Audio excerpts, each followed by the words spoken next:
Hello viewers, আসসালামু আলাইকুম। তো আমি আপনাদেরকে এখন দেখাবো একটি লোগো কিভাবে তৈরি করে এবং সেটা কিভাবে মকআপ করে। ঠিক আছে, তো চলুন শুরু করা যাক। তো প্রথমে আমরা রেক্টাঙ্গেল দেব, এখানে 500 বাই 500 বাই 500 পিক্সেল একটি ব্যাকগ্রাউন্ড দেব।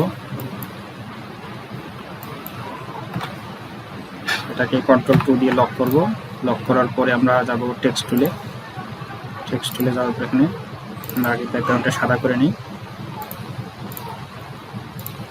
কন্ট্রোল চাপ দিয়ে ধরলে এরকম আসবে, আসলে এটাকে টেনে আমরা বড় করব। তো আমরা দেখবো এমটিএস, আমরা এমটিএস দিয়ে একটি লোগো তৈরি করবো। যাই হোক, এখান থেকে একটু বড় করে নেব। এটা অবশ্য বোল্ড অবস্থায় আছে, সমস্যা নেই, আমরা আরেকটু বড় করে নিই। এটা বড় করার জন্য আপনারা অল্টার শিফট চেপে ধরে এই কোণা ধরে টান দিলে বড় এবং ছোট হবে। ঠিক আছে, মাউসটা চেপে ধরে টান দিতে হবে। এই পর্যন্ত নিলাম, নেওয়ার পর এটাকে আবার কন্ট্রোল 2 দিয়ে লক করে দিলাম। আবার পেন টুলটা নিব, নিয়ে এখানে একটু ক্লিক করি, আমরা একটু ডিজাইন করে দেব। অল্টার চেপে ধরে এখানে কাট সাইডে চাপ দেবো। আমরা এটাকে এইভাবে একটু ডিজাইন করে দেবো। এটাকে আমরা এখানে জয়েন করে দিই। তো জয়েন করার পর আমরা একটা কালার চেঞ্জ করে দিই, আমরা এটাকে রেড কালার দিব। ঠিক আছে, তো আবার অল কন্ট্রোল টু যখন চাপ দিবেন তখন এটা এই লকটা কিন্তু আনলক হয়ে যাবে। ঠিক আছে, তো আবার ব্যাকগ্রাউন্ডটাকে আমরা কন্ট্রোল 2 দিয়ে লক করি।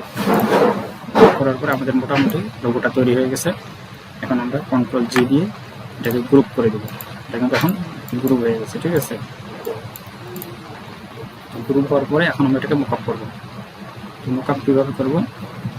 মকআপ করার জন্য আমরা চলে যাই ফটোশপ। আমরা এখন চলে যাবো ফটোশপে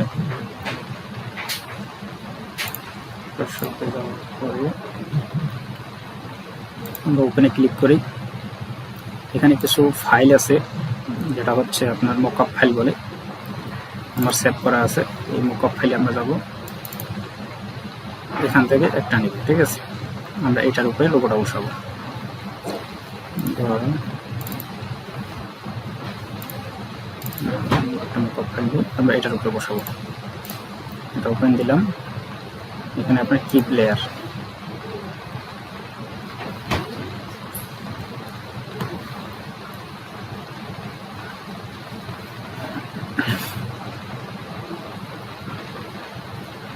একটু ওয়েট করে, এটা ওপেন হচ্ছে। তো এটা ওপেন হয়ে গেছে। এটা ওপেন হওয়ার পরে আমরা আসবো এই জায়গাটাতে। ঠিক আছে, এই যে জায়গাটা double click to change text, এই যে লেখাটা আছে এখানে আমরা ডাবল ক্লিক করব। ডাবল ক্লিক করলে এরকম আসবে। আমরা এটার উপরে একটা ক্লিক দেবো, দেওয়ার পরে এই যে আইকনটা আছে এখানে চাপ দিলে এটা রিমুভ হয়ে যাবে। এখন আমরা ইলাস্ট্রেটরে যাই, আমরা এখান থেকে ব্যাকগ্রাউন্ডটা সরাই দিতে পারি। কন্ট্রোল 2 এটার উপর চাপ দিয়ে ডিরেক্ট প্রেস করলে ব্যাকগ্রাউন্ডটা চলে যাবে। এখন আমরা এটাকে সিলেক্ট করি, কন্ট্রোল সি, এখান থেকে কপি করে দিলাম। নেওয়ার পরে এখানে কন্ট্রোল ভি দেওয়ার পরে ওকে, তারপরে ইন্টার প্রেস করলে এটা চলে যাবে। ঠিক আছে, এখন এটাকে আমরা চাইলে এখান থেকে control T transform alter shift চেপে ধরে টেনে বড় করতে পারবো। আবার ইন্টার দিলে এটা চলে যাবে।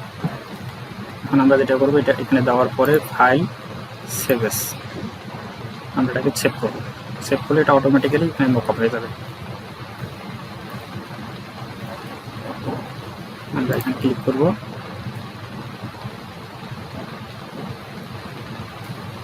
দেখুন আমাদের টেক্সটটা এখানে সুন্দরভাবে মকআপ হয়ে গেছে। আমরা এগুলো চাইলে ডিলিট করে দিতে পারি। এটার উপরে চাপ দেবেন, মানে ডিলিট,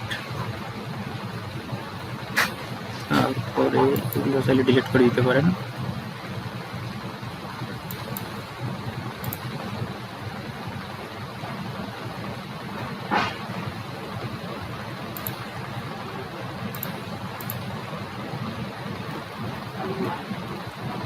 এটা থাকুক, আমরা এটাকে আমরা এখন সেভ দিব। File save S, download menu থেকে আমরা জেপিজি মোডে বা পিএনজি মোডে আমরা সেভ দিতে পারি। তো ভিউয়ার্স, আজকে এই পর্যন্তই। যদি ভিডিওটি ভালো লাগে চ্যানেলটি অবশ্যই সাবস্ক্রাইব করবেন এবং ভিডিওটি লাইক দিবেন এবং পাশে থাকা বেল বাটনটি বাজিয়ে দিবেন এবং কোনো জিজ্ঞাসা থাকলে কমেন্টস করে জানাবেন। তো আজকে এই পর্যন্তই, আল্লাহ হাফেজ।